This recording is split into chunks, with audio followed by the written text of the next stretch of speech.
ഒരു 2 ആഴ്ച മാത്രം പ്രായമുള്ള പട്ടിക്കുട്ടിക്കും പൂച്ചക്കുട്ടിക്കും അറിയാം ആ വെള്ളത്തിൽ വീണാൽ ഞാൻ മരിച്ചു പോകും, അതെന്റെ പറ്റിയ സ്ഥലമല്ല എന്ന് കണ്ട് തിരിച്ചുപോയി. നമ്മുടെ 2 മാസമല്ല 1 വർഷം പ്രായത്തിൽ കുട്ടിയായി വെള്ളത്തിൽ വീഴും. അപ്പോ അത്രയും ഒരു തരത്തിലുള്ള ബുദ്ധിയും ഇല്ലാത്ത ഒരു ജീവിയാണ് മനുഷ്യൻ. പക്ഷെ എങ്ങനെ ഈ മനുഷ്യൻ ഇത്രയും ഈ ലോകത്തെ എങ്ങനെയൊക്കെ ആക്കി തീർക്കണമെന്ന് ചിന്തിക്കുന്നുവോ അത് നടപ്പിലാക്കുന്ന രീതിയിലേക്ക് മനുഷ്യൻ മാറിയെന്ന് നമ്മൾ ചിന്തിക്കും. വേണ്ടേ? ഇന്ന് ആർട്ടിഫിഷ്യൽ ഇന്റലിജൻസിന്റെ കാലമാണ്. കഴിഞ്ഞ ദിവസത്തെ പത്രത്തിലുണ്ടായ ഒരു വാർത്ത, ചൈനയിൽ ഒരു ആശുപത്രി തുടങ്ങി. എന്താണെന്നറിയോ ആശുപത്രിയുടെ പ്രത്യേകത? AI ഡോക്ടർമാർ. 4 AI ഡോക്ടർമാരെ ഉണ്ടാക്കിയിട്ടുള്ള ഒരു ആശുപത്രി. ഒരു ഡോക്ടർ ഒരു ദിവസം 100 രോഗികളെ ഇപ്പൊ പരിശോധിക്കാൻ തുടങ്ങി. അതും ഏറ്റവും വലിയ എക്സ്പീരിയൻസ് ഉള്ള ഡോക്ടറെക്കാൾ കൂടുതൽ ക്ലിയർ ആയിട്ട് പരിശോധന നടത്തും, സർജറി വരെ നടത്തും. ഒരു ദിവസം 100 രോഗികളെ പരിശോധിക്കാൻ കഴിവുള്ള AI ഡോക്ടർമാരുടെ 4 ഡോക്ടറുള്ള ഒരു ആശുപത്രി. അത് ആരുണ്ടാക്കി? ഇതേ മനുഷ്യൻ തന്നെ ഉണ്ടാക്കി. ഇത്രയും ബുദ്ധി ഉണ്ടാകണമെങ്കിൽ നമ്മൾ ചിന്തിക്കുന്നതിനേക്കാൾ കൂടുതൽ ചിന്തിക്കുന്ന സാധനത്തെ നമ്മൾ ഉണ്ടാക്കുന്നുണ്ടെങ്കിൽ ആ കഴിവ് നമുക്ക് വന്നത് പഠനത്തിലൂടെ മാത്രം, നിരീക്ഷണത്തിലൂടെ മാത്രം. ഒരു കോഴി കുഞ്ഞ് ജനിക്കണമെങ്കിൽ മുട്ട വിരിയാൻ എത്ര ദിവസം എടുക്കണം? എത്ര ദിവസം എടുക്കും മുട്ട വിരിയാൻ? 21 ദിവസം. ആരെങ്കിലും കലണ്ടറിൽ എഴുതി വെച്ചിട്ട് 21 ദിവസം വന്നോളണം പറ്റാണോ? അല്ല. ഇതെങ്ങനെ 21 ദിവസം എന്ന് നമ്മൾ കണക്കാക്കിയിട്ടുണ്ടാവുക? ഒരു കോഴി മുട്ട വിരിയുമ്പോ അടുത്ത ഒരു മുട്ട വെച്ച് നോക്കിയാലേ ഇത് എത്ര ദിവസം കൊണ്ട് വിരിയും? 21 ദിവസം. വീണ്ടും ഒന്ന് വെച്ച് നോക്കി അത് എത്ര ദിവസം കൊണ്ട് വിരിയും? അത് 21. അങ്ങനെ 21 കണ്ടുപിടിച്ചു. ഇത് നിരീക്ഷണം. നമ്മളെ ഒരുപാട് കാര്യങ്ങൾ ഇങ്ങനെ നിരീക്ഷിച്ച് ആണ് കാര്യങ്ങൾ ചെയ്യുന്നത്, അല്ലെ? അങ്ങനെ നിരീക്ഷിക്കുമ്പോൾ നമ്മുടെ ബ്രെയിനിൽ ഉണ്ടാകുന്ന മാറ്റങ്ങളാണ് നമ്മളെ ടീച്ചേഴ്സ് നമ്മളെ പഠിപ്പിച്ചു തരുന്നതിലൂടെ ഉണ്ടാകുന്നത്. ടീച്ചേഴ്സ് നമുക്ക് ഒരുപാട് എല്ലാ കാര്യവും ടീച്ചേഴ്സിന് പഠിപ്പിക്കാൻ പറ്റില്ല. ടീച്ചേഴ്സ് പറഞ്ഞു തരുന്ന കാര്യങ്ങൾ നമ്മൾ പഠിക്കുമ്പോൾ അതിനേക്കാൾ കൂടുതൽ നമ്മൾ ചെയ്യാൻ നമ്മളെ പ്രാപ്തരാക്കുന്നതാണ് സ്കൂൾ വിദ്യാഭ്യാസം. പക്ഷേ വീട്ടിൽ നിന്ന് രക്ഷിതാക്കൾ കുട്ടികളെ എത്രത്തോളം ശ്രദ്ധിക്കുന്നുണ്ട് എന്നതാണ് ഇന്ന് PTA മീറ്റിംഗിന്റെ കാര്യങ്ങൾ. സത്യസന്ധമായിട്ട് നിങ്ങൾ മറുപടി പറയണം. ഇവിടെ വരുമ്പോ ക്ലാസ് ടീച്ചർ നിങ്ങളെ ക്ലാസ് ഗ്രൂപ്പിലൂടെ PTA മീറ്റിംഗ് ഉണ്ട്, അല്ലെങ്കിൽ ഇങ്ങനെ സ്കൂളിലെ ആരെങ്കിലും നിങ്ങളെ വിളിച്ചു പറഞ്ഞിട്ടാണ് വരുന്നുണ്ടാവും, അല്ലെ? ഇന്നത്തെ പരിപാടി എന്തായാലും എന്റെ കുട്ടികളെ പഠിക്കുന്നത് പോയേ പറ്റും എന്ന് വിചാരിച്ചിട്ട് വന്നിട്ടുണ്ടാവും. പക്ഷെ ഇവിടെ വരുമ്പോ പോകണം എന്തായാലും, പക്ഷെ ഒരു 10-20 മിനിറ്റ് ഇരുന്ന് ഞാൻ വേഗം പോകണം, വേറെ പണിയുണ്ട്, വേറെ എന്തെങ്കിലും ആവശ്യമുണ്ട്, വേഗം പോകണം എന്ന് ചിന്തിച്ചിട്ട് വന്ന എത്രയാളുണ്ട്? സത്യം പറഞ്ഞു, വേഗം പോകണം ഉണ്ട്. ഓക്കെ, അതാണ് അവസ്ഥ. വേഗം പോകണം എന്ന് ആരെയും കുറ്റപ്പെടുത്തുകയല്ല, നമ്മളെ കുട്ടികളാണ് ഇവിടെ പഠിക്കുന്നത്, അല്ലെ? പ്രത്യേകിച്ച് ഇവിടെ ഏറ്റവും കൂടുതൽ അമ്മമാർ. ഒരമ്മയുടെ ഏറ്റവും പ്രധാനപ്പെട്ട ഒരു കാര്യം എന്താണെന്ന് ചോദിച്ചാൽ മക്കളാണ്. ആണല്ലോ. അമേരിക്കൻ പ്രസിഡന്റിനെ കുറിച്ച് പറഞ്ഞു തുടങ്ങിയാൽ പോലും അത് അവസാനിക്കുന്നത് വീട്ടിലെ നമ്മുടെ കുട്ടികളിലേക്ക് ആണല്ലോ. മക്കൾക്ക് വേണ്ടിയാണ് നമ്മൾ ജീവിക്കുന്നത് എന്ന് പറയുന്നതാണ് അമ്മ, അല്ലെ? ആ മക്കൾക്ക് വേണ്ടി, ആ മക്കളുടെ വിദ്യാഭ്യാസത്തിന് വേണ്ടി, ആ മക്കൾ പഠിക്കുന്ന സ്കൂളിലെ അടിസ്ഥാന സൗകര്യങ്ങൾ എങ്ങനെയുണ്ട്, എന്റെ കുട്ടിക്ക് സുഖമായി പഠിക്കാൻ പറ്റുന്നുണ്ടോ, എന്റെ കുട്ടിയെ നല്ലപോലെ ടീച്ചേഴ്സ് പഠിപ്പിക്കുന്നുണ്ടോ, ഇങ്ങനെയൊക്കെയുള്ള കാര്യങ്ങൾ ചർച്ച ചെയ്ത് അതിനനുസരിച്ച് നല്ല രീതിയിൽ മാറ്റിയെടുക്കാനുള്ള ഒരു യോഗത്തിൽ വരുമ്പോ അതിന് സമയം കിട്ടുന്നില്ല. പിന്നെ എന്റെ മക്കൾക്ക് വേണ്ടി ഞാൻ ജീവിക്കുന്നു പറയുന്ന അർത്ഥമുണ്ടോ? ഒരു വർഷത്തിലല്ലെങ്കിൽ ഒരു 6 മാസത്തിലൊരിക്കലാണ് ഈ ജനറൽ ബോഡി ഉണ്ടാവുക. അന്നാണ് ഒരു 2 മണിക്കൂർ മാറ്റി വെക്കുന്നത്. ആ 2 മണിക്കൂർ രക്ഷിതാക്കൾക്ക് കുട്ടിക്ക് വേണ്ടി മാറ്റി വെക്കുന്നില്ലെങ്കിൽ പിന്നെ എന്ത് സ്നേഹമാണ് നിങ്ങൾക്ക്? ആണല്ലോ. അപ്പൊ ഇവിടെ വന്നിരുന്ന് ഈ കാര്യങ്ങൾ ഇപ്പൊ തന്നെ ഇയാളിത് പറഞ്ഞിട്ട് എങ്ങനെയും പോകാന്ന് ചിന്തിക്കുന്നവരുണ്ടാകാം. പക്ഷേ ഈ സ്കൂളിൽ വന്ന് സ്കൂളിലെ കാര്യങ്ങൾ കേട്ട് അതിനനുസരിച്ച് നല്ല ഡിസിഷൻ എടുത്തിട്ട് വേണം ഇവിടുന്ന് പോകാൻ. അങ്ങനെ പോകുന്ന രക്ഷിതാക്കൾക്കാണ് മക്കളോട് സ്നേഹമുള്ളൂ.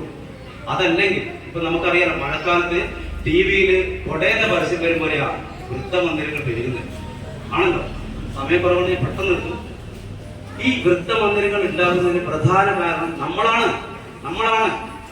കാരണം എന്റെ കുട്ടിക്ക് പഠിക്കേണ്ട, ആ കുട്ടിയുടെ ഭാവി നിർണ്ണയിക്കുന്ന പഠനത്തിൽ ആ കുട്ടിക്ക് വേണ്ടി അരമണിക്കൂർ എനിക്ക് ചെലവഴിക്കാൻ പറ്റുന്നില്ലെങ്കിൽ ആ കുട്ടി വണ്ണം വെച്ച് എങ്ങനെയാ വീട്ടിൽ നിന്ന് പഠിപ്പിക്കുന്നത്?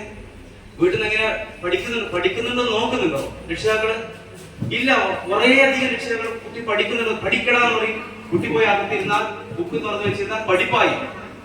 കുട്ടി അവിടെ എന്ത് ചെയ്യുന്നു? വെറുതെ ബുക്ക് വെച്ചിട്ട് ഇരുന്നിട്ടുണ്ടാവും, പക്ഷെ അത് പഠിപ്പാണ്.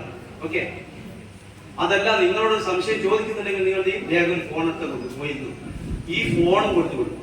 ഒരു കാര്യം കൂടി ഞാൻ അടുത്ത് പറയാം, ഇവിടെ LP സ്കൂളാണ്. ഒരു കാരണവശാലും നിങ്ങൾ ഫോൺ കുട്ടികൾക്ക് കൊടുക്കാം. അത്യാവശ്യത്തിന് നിങ്ങളെ മുന്നിൽ വെച്ച് എന്തെങ്കിലും കാണിക്കാൻ, അതിലും റീൽസ് എന്ന് പറയുന്ന സാധനം കുട്ടികൾക്ക് കാണിക്കണം. നിങ്ങൾ കണ്ടിട്ടുണ്ടാവും വാട്സപ്പിലൂടെയൊക്കെ ഫേമസ് ആയ ഒരു വീഡിയോ, ഒരു ശാസ്ത്രജ്ഞൻ പറയുന്നത്, നമ്മുടെ തലച്ചോറിൽ ഡോപ്പമിൻ ഉണ്ട്. 2 തലച്ചോറിന്റെ ഭാഗങ്ങൾ 2 ഇത് നടുക്കുള്ള നമ്മുടെ സന്തോഷവും എനർജിയും ഒക്കെ തരുന്നത് ഈ സാധനം. റീൽസ് എന്ന് പറഞ്ഞാൽ സെക്കൻഡ് കൊണ്ട് മാറും. ആകെ 30 സെക്കൻഡിലുള്ള റീൽസിൽ 15 വിഷ്വൽ ഉണ്ടാവും. അപ്പൊ സെക്കൻഡ് വെച്ച് മാറിക്കൊണ്ടിരിക്കും. ഈ സെക്കൻഡ് വെച്ച് മാറിക്കൊണ്ടിരിക്കുന്ന വിഷ്വൽസ് ആണ് നമ്മൾ കാണുന്നത്. അപ്പൊ കുട്ടിയുടെ തലച്ചോറില് ഓരോ സെക്കൻഡിലും മറ്റുള്ള കാര്യങ്ങൾ, അടുത്ത കാര്യം എന്ന രീതിയിലേക്ക് നമ്മളെ ബ്രെയിനിനെ മാറ്റിക്കൊണ്ടിരിക്കും. ഇത് കുട്ടി ശീലിക്കും, അത് ഇഷ്ടമാണ്. നമ്മളും ഒരു രജിസ്റ്റർ നിർത്തി അടുത്ത് കാണും. ഇത് കുട്ടികളിൽ നമ്മൾ പിന്നെ നിയന്ത്രിക്കാൻ പറ്റും, പക്ഷെ കുട്ടികളിൽ ഉണ്ടാകുന്നത് ഇത് നിയന്ത്രിക്കാൻ പറ്റാതെ. പിന്നീട് കുട്ടിക്ക് ഒരു ദിക്കിലിരുന്ന് പഠിക്കാൻ പറ്റൂല. ഒരു 15 മിനിറ്റ് ബുക്ക് എടുത്ത് വെച്ച് പഠിക്കുന്നു പറഞ്ഞാൽ 5 തവണ കുട്ടിയാണെന്നുള്ളത്. ഇരുന്ന് പഠിക്കുന്ന കുട്ടി കാല് പണച്ചു വെച്ച് കാല് ഡെസ്ക് നോക്കിയേക്ക് വെച്ച് കളിക്കുന്ന കണ്ടിട്ടുണ്ടോ? ഈ കുട്ടിക്ക് ഒരു 2 സെക്കൻഡിന് കൂടുതൽ ഒരു കാര്യം ശ്രദ്ധിക്കാൻ പറ്റാത്തൊരവസ്ഥ ഇത് ഉണ്ടാക്കിയെടുക്കുന്നത് നമ്മൾ ഈ റീൽസിലൊക്കെ ഉണ്ട്.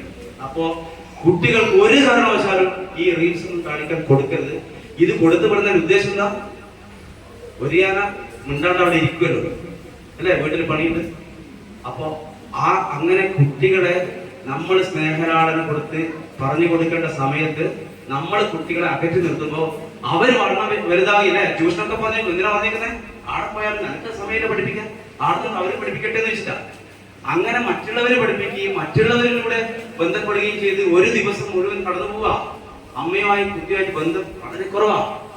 ഇങ്ങനെ കുറഞ്ഞു വരുമ്പോ കുട്ടി പഠിച്ച് വലിയ ആളാവും. പഠിക്കും എന്താ പറയുക അല്ലെ? പിള്ളേർ പ്രശ്നമാകും, ട്യൂഷനൊക്കെ പോയി. പക്ഷെ പഠിച്ച് വലുതാകുമ്പോ ആ കുട്ടിക്ക് ജോലി കിട്ടുമ്പോ അവർക്ക് സമയം ഉണ്ടാവും നിങ്ങളെ നോക്കാം. മനസ്സിലായോ? അപ്പൊ എന്ത് ചിന്തിക്കും? നിങ്ങൾ അന്ന് ട്യൂഷൻ പറഞ്ഞ പോലെ ഞാൻ ഇന്ന് വൃദ്ധസ്ഥാനത്ത് കൊണ്ടാകും. ഇത് വേണോ വേണ്ടെന്ന് രക്ഷിതാക്കൾ ചിന്തിക്കും. മനസ്സിലാവുന്നുണ്ടല്ലോ പറയുന്നത്? അപ്പോ ഈ കുട്ടി വെള്ളത്തിൽ വേണം രക്ഷപ്പെട്ടു കേട്ടോ, എടുത്തു. പക്ഷെ നമ്മൾ പറഞ്ഞല്ലോ, ഇത്രയും ഒരു തരത്തിലും സ്വമേധയാ ചിന്തിച്ച് പ്രവർത്തിക്കാൻ കഴിവില്ലാത്ത മനുഷ്യനെ ഇത്രയും വലിയ ബുദ്ധിശാലിയാക്കി മാറ്റിയിട്ടുണ്ടെങ്കിൽ അത് പഠനത്തിലൂടെയാണ്. അങ്ങനെ ഒരു പഠനമാണ് അബാക്കസിലൂടെ ചെയ്തത്. ഞാൻ നിർത്തുക. അബാക്കസ് ക്ലാസ്സിന്റെ ഇപ്പൊ എന്നെ ഇവിടെ ക്ഷണിച്ചത് ജിഷ ടീച്ചറെ എനിക്ക് നേരിട്ട് അറിയില്ല, പക്ഷെ കണ്ടിട്ടുണ്ട്. അഡ്മിഷൻ വന്നപ്പോൾ കണ്ടു. കോളേജ് സെന്റ് സേവിയേഴ്സ് സ്കൂളിലാണ് പഠിക്കുന്നത്. കഴിഞ്ഞ വെക്കേഷൻ സമയത്ത് ഞാൻ പറഞ്ഞില്ല, എനിക്ക് സുഖമില്ലാണ്ട് കിടന്നപ്പോ അതിനു മുന്നേ ഞാൻ പ്ലാൻ ചെയ്തത് ഈ വെക്കേഷൻ കുറെ സ്കൂളിൽ അബാക്കസ് ചെയ്യണം. അത് ഞാൻ പഠിപ്പിച്ച് ആ കുട്ടികളുടെ റിസൾട്ട് ജനങ്ങളെ കാണിച്ചു കൊടുക്കണം എന്നൊരു ആഗ്രഹം ഉണ്ടായിരുന്നു. പക്ഷെ കിടപ്പിലേക്ക് പക്ഷെ ഒന്ന് എഴുന്നേറ്റ് നടക്കാൻ പറ്റുന്ന സമയപ്പോ ടീച്ചർ കണ്ടിട്ടുണ്ടാവും. ഞാൻ ഫുള്ള് ഗ്ലൗസ് ഒക്കെ ഇട്ടിട്ടാ പോയി, കാലിനുണ്ട്. അപ്പൊ ഗ്ലൗസ് ഒക്കെ ഇട്ട്, കാരണം ഇത് കാണിക്കാൻ പറ്റും, മൊത്തം പറഞ്ഞ് കീറി. ഈ ഗ്ലൗസ് ഇട്ടിട്ട് കുട്ടികളെ പഠിപ്പിച്ചു. കുറച്ച് കുട്ടികളെങ്കിലും ആ കുട്ടികൾ പഠിച്ച റിസൾട്ട് ടീച്ചർ ഇവിടെ വന്ന് ഇവിടത്തെ ടീച്ചേഴ്സിനെ കാണിച്ചു കൊടുത്തു. ഞാൻ വീഡിയോ എടുത്തിട്ടുണ്ടായിരുന്നു. പഠിച്ച കുട്ടികൾ വെറും 1.5 മാസത്തെ പഠനത്തിലൂടെ ഇവിടെ ഇരിക്കുന്ന എല്ലാവരെയും നിങ്ങൾക്ക് ആ കുട്ടികൾ ചെയ്യുന്ന 2ാം ക്ലാസ്സിലും 3ാം ക്ലാസ്സിലും പഠിക്കുന്ന കുട്ടികളോട് പറഞ്ഞ് ചെയ്യിക്കുന്ന കണക്ക്, പെന്നും പെൻസിലും ഇല്ലാണ്ട് ചെയ്യുന്ന കണക്ക് നിങ്ങൾക്ക് കാൽക്കുലേറ്റർ എടുത്ത് വെച്ച് ചെയ്താൽ കിട്ടില്ല. അത്രയും സ്പീഡിൽ തന്നെ ചെയ്യും. ഇനി അങ്ങോട്ട് ഒരുപാട് പഠിക്കാറുണ്ട്, തുടങ്ങിയിട്ടുണ്ട്. പക്ഷെ എനിക്ക് റിസൾട്ട് കാണിച്ചു കൊടുക്കണമെന്ന് വെച്ചിട്ട് ആ സമയത്ത് നല്ലപോലെ ചെയ്തു. അപ്പൊ അങ്ങനെ അത് ടീച്ചർ ഇവിടത്തേക്ക് എന്നെ വിളിക്കുന്നത്. അപ്പോ എന്റെ ക്ലാസ് മോശമാണെങ്കിൽ ഒരാൾ വിളിക്കില്ലല്ലോ. ആ ടീച്ചേഴ്സിന് എന്റെ ക്ലാസ് ഇഷ്ടപ്പെട്ടതുകൊണ്ടാണ് ഇവിടെ വിളിച്ചത്. അപ്പൊ എനിക്ക് ഇവിടെയും അബാക്കസ് ക്ലാസ് സ്റ്റാർട്ട് ചെയ്യണമെന്നുണ്ട്. അബാക്കസിനെ കുറിച്ച് കൂടുതലായിട്ടൊന്നും ഞാൻ ഇവിടെ പറയുന്നില്ല. ഒരുപാട് കാര്യങ്ങൾ ചർച്ച ചെയ്യാനുള്ള ഒരു വേദി അതിനുവേണ്ടി ഉപയോഗിക്കുന്നില്ല. എന്ത് തന്നെയായാലും സ്കൂൾ ടൈമിൽ വർക്കിംഗ് ഡേ ദിവസം തന്നെയായിരിക്കും ക്ലാസ്. ഈ ക്ലാസ്സിന്റെ ഫീസ് എന്ന് പറയുന്നത് 300 രൂപയാണ്. അഡ്മിഷൻ എടുക്കുമ്പോൾ 550 രൂപ കൊടുക്കണം. ഒരു ബുക്കും ടൂളും മാസത്തെ ഫീസ് അടക്കം കൊടുത്തിട്ടാണ് അഡ്മിഷൻ എടുക്കുക. ഒരുമിച്ച് അഡ്മിഷൻ എടുക്കണം. കാരണം അബാക്കസ് ക്ലാസ് നമ്മൾ പഠിക്കുന്ന പോലെ സ്കൂൾ ക്ലാസ് റൂമിൽ പഠിക്കുന്ന ഒരു സിസ്റ്റം അല്ല. അപ്പോൾ ഓരോ ആഴ്ചയും പുതിയ കുട്ടികൾ വരുമ്പോൾ ഈ പുതിയ കുട്ടികൾക്ക് ആദ്യം മുതലേ പറഞ്ഞു കൊടുക്കുമ്പോൾ മറ്റുള്ളവർക്ക് ഡിലേ ആകും. അതുകൊണ്ട് തന്നെ ഇവിടെ അഡ്മിഷൻ പൂർത്തിയാക്കിയ ശേഷമാണ് ക്ലാസ് സ്റ്റാർട്ട് ചെയ്യുന്നത്. അപ്പൊ അതുകൊണ്ട് ഈ ഒരു ആഴ്ച കൊണ്ട് നിങ്ങൾ നിങ്ങളുടെ ക്ലാസ് ടീച്ചറോട് പറയാം അബാക്കസ് ക്ലാസ്സിൽ ചേർന്നു. അബാക്കസിന്റെ ചെറിയൊരു അബാക്കസ് എന്ന് പറഞ്ഞാൽ ഞാൻ നേരത്തെ പറഞ്ഞിട്ടുണ്ട്, നമ്മുടെ തലച്ചോറ് 2 ഭാഗങ്ങളാണ്. എല്ലാവരും ഡിഗ്രി ഒക്കെ പഠിച്ചവരാണ്, അറിയാമോ? 2 ഭാഗങ്ങൾ. തലച്ചോറിന്റെ ഘടന വരച്ചിട്ടുണ്ട് അല്ലെ? 2 ഭാഗങ്ങൾ. നിങ്ങൾക്ക് മനസ്സിലാകാൻ വേണ്ടി എളുപ്പം പറയുന്നതാണ്. നമ്മളൊരു പക്ഷാഘാതം രോഗം കേട്ടില്ലേ? ഒരു ഭാഗം തളർന്നു പോവാ അല്ലെ? ഒന്നുകിൽ വലത് സൈഡ് അല്ലെ ഇടത് സൈഡ്. എന്തുകൊണ്ട് ഒരു ഭാഗം തളർന്നു പോകുന്നത്? നമ്മുടെ ബ്രെയിനിന്റെ പ്രവർത്തനം എപ്പോഴും ഇങ്ങനെ, ഈ ബ്രെയിനിന് ഇവിടത്തേക്കും ഈ ബ്രെയിനും ഇവിടത്തേക്കും 2 ഭാഗം ഉണ്ടല്ലോ. വലത് കൈ ഉപയോഗിക്കുന്നവർ ഇടത് കൈ ഉപയോഗിക്കുന്നവർ, നമ്മള് കൂടുതൽ വലത് കൈ ഉപയോഗിക്കുന്നവർക്ക് ഇടത് കൈ സ്മൂത്ത് ആയിരിക്കില്ല, ഇടത് കൈ ഉപയോഗിക്കുന്നവർക്ക് വലത് കൈ സ്മൂത്ത് ആയിരിക്കില്ല. അതും ഈ ബ്രെയിനിന്റെ പ്രവർത്തനം. പറഞ്ഞു വന്നത്, നമ്മുടെ 2 ബ്രെയിനും ഒരുമിച്ച് ഒരേ സമയം വർക്ക് ചെയ്യുന്നില്ല, ഒന്നും മടിയനാണ്. ഈ ബ്രെയിൻ ഒരു ഭാഗം മാത്രം, അതിൽ കുറെ കാര്യങ്ങൾ അതിലേക്കൊന്നും കടക്കുന്നില്ലേ. ഇതില് ഇമോഷണൽ വരുമ്പോൾ മറ്റേത് അങ്ങനെ കുറെ പഠിക്കാനുണ്ട്, പക്ഷെ അതൊന്നും പോകുന്നില്ല. ഒരു ഭാഗം വർക്ക് ചെയ്യുന്നതാണ് നമ്മുടെ ബുദ്ധി, മനസ്സിലായോ? ഒരു ഭാഗത്തെ വർക്കിലൂടെയാണ് ബുദ്ധി. മനുഷ്യരിൽ ഏറ്റവും കൂടുതൽ ഇന്നുവരെ കണ്ടെത്തിയതിൽ ഏറ്റവും കൂടുതൽ ഐക്യു ഉള്ള മനുഷ്യൻ എന്ന് പറയുന്നത് E=mc² കണ്ടുപിടിച്ച ആൽബർട്ട് ഐൻസ്റ്റീൻ. ലോകം മാറ്റിമറിച്ച ഒരു സിദ്ധാന്തം ഉണ്ടാക്കിയ ആള് ഉപയോഗിച്ചത് തലച്ചോറിന്റെ 1.something മാത്രം, തലച്ചോറിന്റെ പ്രവർത്തനത്തിന്റെ 1.something. അപ്പൊ നമ്മളത് എന്തായിരിക്കും? 0.0000 ഇട്ട് കൊടുക്കും അല്ലേ? അപ്പോ തലച്ചോറ് എന്ന് പറയുന്നത് ഒരു അപാര സാധ്യതയുള്ള സാധനം. ഈ തലച്ചോറിനെ, ഒരു ഭാഗം മാത്രം പ്രവർത്തിക്കുന്ന തലച്ചോറിനെ അബാക്കസ്, ജപ്പാൻകാരുടെ അബാക്കസ്, ജാപ്പാനീസാണ് നമ്മൾ ചെയ്യുന്നത്. അവര് എല്ലാ കുട്ടികൾക്കും ജനിച്ച് ഒരു 6 മാസം പ്രായത്തിന് അവർ പഠിപ്പിക്കും. കാരണം ഈ ബ്രെയിൻ, 2 ബ്രെയിൻ ഒരുമിച്ച് വർക്ക് ചെയ്യുന്ന രീതിയെ കണ്ടില്ലേ? ലോകമഹായുദ്ധത്തിൽ തരിപ്പണമായ ജപ്പാൻ ഇന്ന് വികസിത രാജ്യമായി മാറിയത് കണ്ടില്ലേ? അവര് കണ്ടെത്തുന്ന ടെക്നോളജി എത്രയെന്ന് മനസ്സിലാകുന്നില്ലേ? അവര് ജനിച്ച് കുറച്ച് കഴിയുമ്പോൾ പോലും അബാക്കസ് പഠിക്കുന്നത്. അപ്പോ ആ ടെക്നോളജിയാണ് നമ്മളിവിടെ ഉപയോഗപ്പെടുത്തുന്നത്. 2 ഭാഗത്ത് ബ്രെയിൻ. എങ്ങനെയാണെന്ന് പറയാം. അബാക്കസ് എന്ന് പറയുന്ന ടൂള്, ഒരു മുത്ത് പിടിപ്പിച്ച ടൂള്. ഈ ടൂൾ ഉപയോഗിച്ചുകൊണ്ട് കണക്കാണ് ചെയ്യിപ്പിക്കുന്നത്. എന്തുകൊണ്ട് കണക്ക്?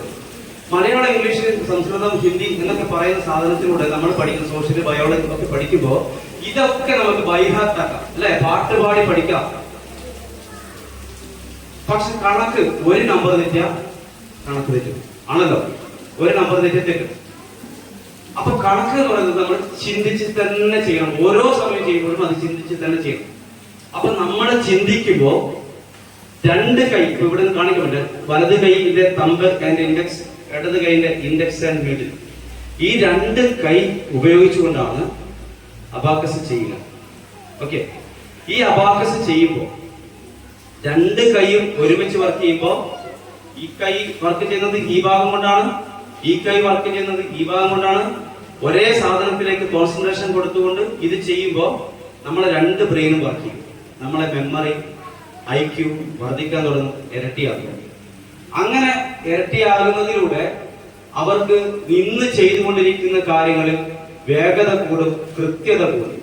ഇനി മറ്റൊന്ന് നേരത്തെ പറഞ്ഞ പോലെ ഇരുന്ന് പഠിക്കാൻ പറ്റാത്തവർക്ക് അബാക്കസിന് നമ്മൾ ബുക്ക് കൊടുക്കുന്നുണ്ട്.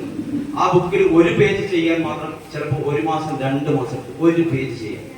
നിങ്ങൾ കാണുന്ന ബുക്കിന്റെ ഒരു നമ്പേഴ്സ് അല്ല. ആ കണക്ക് എന്ന് പറയുന്നത് ഈ കുട്ടിയെ നമ്മൾ ടൈമർ വെച്ചിട്ടാണ് വീട്ടിൽ നിന്ന് ചെയ്യാൻ വേണ്ടി പറയും. ടൈമർ ക്ലോക്കിൽ, നമ്മളെ മൊബൈൽ. അപ്പോ എന്തുകൊണ്ട് ടൈമർ വെക്കുന്നത്? ഒരു കണക്ക് തുടങ്ങി 40 കണക്ക്, അടുത്ത പേജ് തുടങ്ങി 40 കണക്ക്, അങ്ങനെ 80 കണക്ക് ടൈമർ വെച്ചിട്ട് ചെയ്യണം. ആ ചെയ്യുമ്പോ അത് ചെയ്യാൻ 18 മിനിറ്റെങ്കിലും എടുക്കും. ആ 18 മിനിറ്റ് കുട്ടി തെറ്റ് ചെയ്താലും കുഴപ്പമില്ല. 18 മിനിറ്റ് ചെയ്യുന്ന സമയത്ത് ഒന്ന് അങ്ങോട്ട് നോക്കാൻ പറ്റൂല, ഒന്ന് അമ്മയെന്ന് വിളിക്കാൻ പറ്റില്ല. ഇത് ചെയ്തിട്ടേ അത് ശ്വാസം കഴിക്കാൻ പറ്റൂ. അങ്ങനെ വരുമ്പോ ആ കുട്ടിക്ക് ഇതിൽ തന്നെ ശ്രദ്ധിക്കുന്ന ഒരവസ്ഥ ഉണ്ടാവും, കോൺസെൻട്രേഷൻ കൂടും. ഇത് പരിശീലിപ്പിക്കും. മറ്റൊന്ന് മെമ്മറി, നമ്മൾ ഓർമ്മശക്തി വർദ്ധിപ്പിക്കാനുള്ള എക്സസൈസ് കൊടുക്കും. പെട്ടെന്ന് നമുക്ക് പറയാലോ, പല പ്രശ്നങ്ങൾ ഉണ്ടാകുന്നത് തീരുമാനം എടുക്കാൻ കഴിയാത്തതാണ്. ഓരോ കുട്ടിക്കും പെട്ടെന്ന് ഓരോ കാര്യത്തിലും തീരുമാനം എടുക്കാൻ പറ്റുന്ന, അന്നേരം തീരുമാനം എടുക്കാൻ പറ്റുന്ന രീതിയിലുള്ള ബ്രെയിൻ മാറ്റിയെടുക്കും. ഇതൊക്കെ നമുക്ക് തെളിവാണ്. ഇപ്പൊ കുറച്ച് ദിവസം കൊണ്ട് ഞാൻ കാണിച്ചു കൊടുത്തു. ഇവിടെ നമ്മൾ ഇവിടുത്തെ ടീച്ചേഴ്സിന് കൊടുത്തിട്ട് ആ വീഡിയോ നിങ്ങൾക്ക് ഗ്രൂപ്പിൽ ഇട്ട് തരും, അത് കാണുക. അപ്പോ ഇങ്ങനെയൊക്കെ കുട്ടികളെ മാറ്റാൻ പറ്റുന്ന ഒരു കോഴ്സാണ് അബാക്കസ്. അതുകൊണ്ട് ഈ ആഴ്ച തന്നെ അബാക്കസിന് ചേരണം എന്ന് ആഗ്രഹിക്കുന്നവര് ടീച്ചേഴ്സിനെ അറിയിക്കുക. വലിയ പൈസയൊന്നുമില്ല. നമ്മുടെ മക്കൾക്ക് വേണ്ടി ജീവിക്കുന്നു എന്ന് പറയുന്നവർക്ക് ഇതൊരു പൈസയല്ല. 6 വയസ്സ് മുതൽ 14 വയസ്സ് വരെ ഇത് പഠിച്ചെടുക്കാൻ പറ്റുള്ളൂ. അപ്പൊ ഏറ്റവും നല്ല പ്രായം LP സ്കൂളാണ്. 1ാം ക്ലാസ് മുതൽ 4ാം ക്ലാസ് വരെയുള്ള കുട്ടി ഏറ്റവും നല്ല പ്രായം. ഈ സമയത്ത് 14 വയസ്സ് 7ാം ക്ലാസ് വരെയുള്ള കുട്ടിക്ക് ഇത് പഠിച്ചെടുക്കാൻ പറ്റും. പിന്നെ നമ്മളെ പോലെ പഠിപ്പിക്കാനേ പറ്റുള്ളൂ. നമുക്ക് ബ്രെയിനിൽ കൊണ്ടുവെക്കാൻ പറ്റില്ല. 14 വയസ്സ് വരെയാണ് ഏറ്റവും കൂടുതൽ ബ്രെയിൻ. 6 വയസ്സ് മുതൽ 14 വയസ്സ് വരെയാണ് ബ്രെയിനിനെ നമുക്ക് എന്തൊക്കെ ആക്കി തീർക്കണമെന്ന് ചെയ്ത് മാറ്റിയെടുക്കാൻ പറ്റുന്ന സമയം. നേരത്തെ പറഞ്ഞ വിഡ്ഢിയായ ആ മനുഷ്യനെ എന്തൊക്കെ ആക്കണമെന്ന് മാറ്റി തീർക്കാൻ പറ്റുന്ന പ്രായം 6 to 14. അപ്പൊ ആ സമയത്ത് നമ്മൾ ചെയ്തു കൊടുത്താൽ ആ കുട്ടിയുടെ ലൈഫ് ലോങ് അങ്ങോട്ട് ആ രീതി ഉപയോഗപ്പെടും. അപ്പൊ ഇത്രയും പറഞ്ഞുകൊണ്ട് ഈ യോഗത്തിൽ പങ്കെടുത്ത മുഴുവൻ ആളുകൾക്കും, ഇവിടുത്തെ സ്കൂളിലെ ടീച്ചേഴ്സിനും എല്ലാവരും ഒരുപാട് നന്ദി അറിയിക്കുന്നു. ഞാൻ നേരത്തെ പറഞ്ഞില്ല, എന്റെ കൈ കാണിച്ചത് എന്തിനാണെന്ന് പറഞ്ഞോ. ഞാൻ ഈ കൈ നിങ്ങളെ കാണിച്ചില്ലെങ്കിൽ എനിക്ക് നിങ്ങളോട് ഇതേപോലെ സംസാരിക്കാൻ പറ്റും. എനിക്ക് നിങ്ങളോട് സംസാരിക്കണമെങ്കിൽ ഞാൻ ഇത് കാണുമല്ലോ എന്ന് വെച്ച് മറച്ചു പിടിക്കാൻ ശ്രമിക്കും, അല്ലേ? അപ്പോ എനിക്ക് എന്റെ കോൺഫിഡൻസ് പോകും. ഞാൻ നിങ്ങളോട് പറഞ്ഞോണ്ട് എനിക്ക് കൈ തുറന്നിട്ട് ഇങ്ങനെ സംസാരിക്കാൻ എനിക്ക് പറ്റും. അത് മാത്രമല്ല, ഞാനത് പറയാതെ നിങ്ങളോട് ഇങ്ങനെ പറഞ്ഞിട്ടുണ്ടെങ്കിൽ നിങ്ങളെ ശ്രദ്ധമൊക്കെ എന്റെ അയാളെ കയ്യെത്തത് ഇങ്ങനെ നിങ്ങൾ ചർച്ച ചെയ്തത്. ഞാൻ പറയുന്നതൊന്നും നിങ്ങൾ കേൾക്കുകയും പറഞ്ഞു വന്ന ഇത്രയേ ഉള്ളൂ. നമ്മളെ പരിമിതികളെ നമ്മൾ തിരിച്ചറിയുക, അതിനെ പോസിറ്റീവാക്കി മാറ്റുക. നമ്മുടെ കുട്ടികളിൽ എന്തൊക്കെ പ്രശ്നങ്ങളുണ്ടോ അത് കണ്ടെത്തുക, അതിനെ പോസിറ്റീവാക്കി മാറ്റുക. ആ പോസിറ്റീവാക്കി മാറ്റിയാൽ മാത്രമേ നമ്മുടെ കുട്ടികളെ വിജയത്തിൽ എത്തിക്കാൻ പറ്റൂ. അല്ലാതെ നമ്മളെ അമ്പയർക്കും കഷ്ടപ്പാടും കുട്ടികളോട് പറഞ്ഞു കൊടുക്കുകയല്ല വേണ്ടത്. മാറ്റിയെടുത്തേ പറ്റൂ. ഈ സ്കൂളിൽ അടുത്ത വർഷം ഞാനിവിടെ അബാക്കസ് തുടങ്ങി അടുത്ത വർഷം ഈ PTA മീറ്റിംഗ് നടക്കുമ്പോൾ ഇവിടെയുള്ള സ്കൂളിലെ കുട്ടികൾ 4ാം ക്ലാസ് കഴിഞ്ഞ് മറ്റു സ്കൂളിൽ പോകുമല്ലോ. ആ സ്കൂളിൽ പോകുമ്പോ ആയിഷ സ്കൂളിലെ കുട്ടിയാണെന്ന് പറയുന്ന രീതി അത്രയും ടാലന്റഡ് ആയിട്ടുള്ള കുട്ടികളാക്കി മാറ്റി തീർക്കാൻ എന്റെ ഭാഗത്തുള്ള എല്ലാ സപ്പോർട്ടും ഉണ്ടാകും എന്ന് ഉറപ്പ് തന്നുകൊണ്ട് നിർത്തുന്നു.